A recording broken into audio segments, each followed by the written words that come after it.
whole situation. Now you guys can get back to work. Right. I mean, I think everything's a little bit more at ease now. Now that everything is over with, we kind of know who and what we're getting back out of the situation, and hopefully those guys can get here as soon as possible so we can get them up to speed in what we got going on over here. What do you think about the way coaches handle the situation? I mean, he handled like a true head coach would. Kept us focused on the task at hand, which is getting better every time we step on the floor, getting us prepared for tomorrow's preseason game in Memphis, and just welcoming those guys when the time's right. What's it been like playing for him?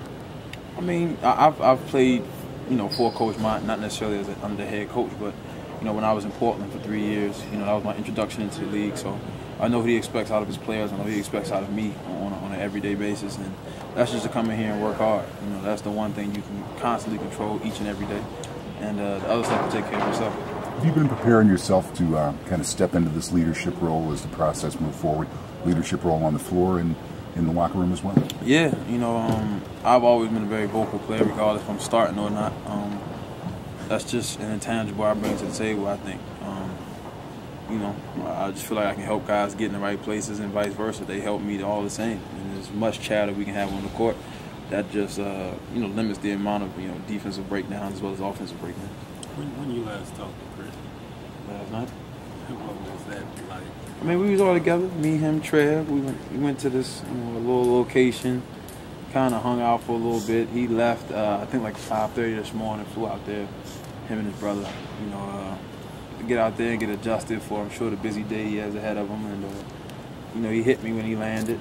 And, I just wish him the best of luck. Hope that he was happy and, ready to move forward.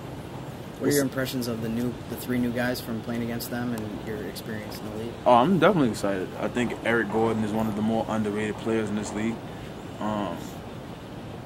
Unbelievable talent. Chris Kaman, double machine. He was, maybe 2-3 years ago before he had his injuries and when the Clippers were really rolling. Now Farouk Aminu, a kid from the Atlanta area. I've known him since I've been living there and seeing him grow in high school and watching him play.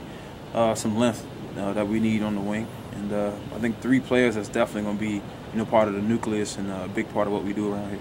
Specifically with Eric Gordon as someone you've guarded, can you tell us about a little bit about his game?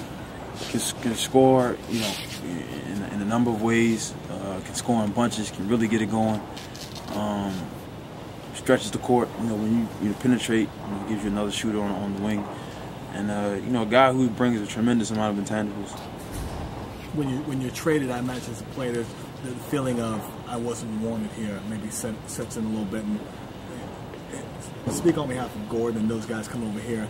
By them coming here, it's the franchise saying we want something more than we want you, and that can kind of be a motivator, can it? I mean, you would like to say what the message is from the team you're going to or the team that dealt you away. The point of the matter is, Chris is one of those top-tier guys in the league, and it's not many people in this league he wouldn't get traded for. You know what I mean?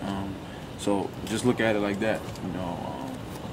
There's a lot of guys who've been successful in this league for a long time, but if the opportunity comes where they can grab a LeBron James or a Dwayne Wade, as good as you're playing, those guys are the faces of the franchise. They bring not only good play on the court, they bring popularity, the excitement, or whatever the case may be, and in some cases that kind of overwhelms what you've done. You feel that the cloud is lifted and you just see different things, like coaching and the general manager on the floor. I mean, it's just good to have closure to the situation, and where everyone's able to move forward. We're able to move forward. Chris is able to go out to his new team and do his thing. I told him it's gonna feel like the first day of high school when you was in 9th grade coming from middle school, going into a whole new situation like that. You got the jitters, the butterflies, the excitement, and I hope the guys that are coming here, have that same excitement and have that same anxiousness as well. Can you gain anything from the more? I think so. I mean, we got guys on this team that are part of the nucleus or part of what we're going to have going forward. And even though the majority of the guys that we're going to suit up tomorrow may not be here for the long haul, that's not important. They're here for the here and now. We focus on the present, not the future nor the past. We just focus on the task at hand, and that's playing against Memphis tomorrow. Any thoughts about being the starting point guard? I'm just being ready to, shoulder the load. It's not an easy job, and it's not everything that goes on between the lines.